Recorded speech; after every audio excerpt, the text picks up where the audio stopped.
જય જવાન જય કિસાન। તો આપણે 4-5 મહિના કે 6 મહિના પહેલાં ભાણાની વાડીએથી જામફળી લઈને આવ્યા હતા।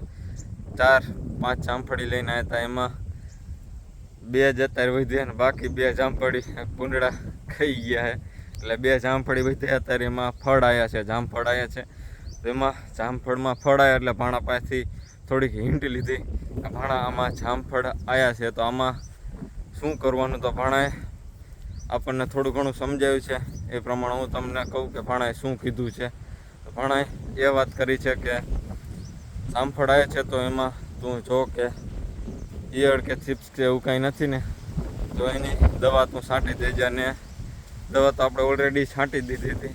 અને જો એમાં જામફળ જો બટેકા લીંબુથી મોટા થોડાક બટેકા જેવડા થાય તો એમાં જબલા પહેરાવાના હોય, એટલે ખિસકોલા કે ઉંદેડા કે એક કોતરી ન જાય। એટલે આપણે એ પણ કામ કરવાનું છે। હું તમને જામફળી બતાવું કેવડાક જામફળ આવ્યા છે તે જો આ આપણી જામફળી છે, આમાં જામફળ કેવડાક આવે છે હું તમને બતાવું।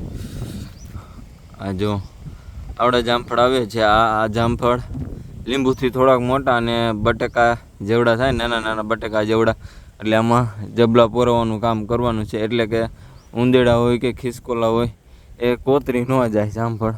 એટલે આપણે આ જામફળ એવડા થઈ જાય એટલે સૌથી પહેલાં એ કામ કરવાનું છે। અને હજી એક જામફળી છે એ પણ બતાવું તમને। આ છે આપણી બીજી જામફળી। એમાં ઓલા જેટલા જામફળ ના આવ્યા, 2-3 જ જામફળ આવ્યા છે, પણ આ પણ જામફળી મસ્ત થઈ ગઈ છે। અને વાત કરીએ તો ભાણાએ જામફળીનો બગીચો કર્યો છે, તો વહેલી મોડી ભાણાની વાડીએ પણ જાશું અને ડિટેલમાં આપણે ભાણા પાસેથી માહિતી લેશું કે કેટલા વર્ષે ફળ આવે અને કેટલા વર્ષે એમાં પાક તૈયાર થઈ જાય અને શું જામફળનો ભાવ આવે, અને ડિટેલમાં આપણે ભાણા પાસેથી માહિતી લેશું। એકવાર ભાણાની જામફળીનો બગીચો એનો જરૂરથી મુલાકાત લેશું। તો આજ માટે આટલું જ તે। જય હિન્દ, જય ભારત।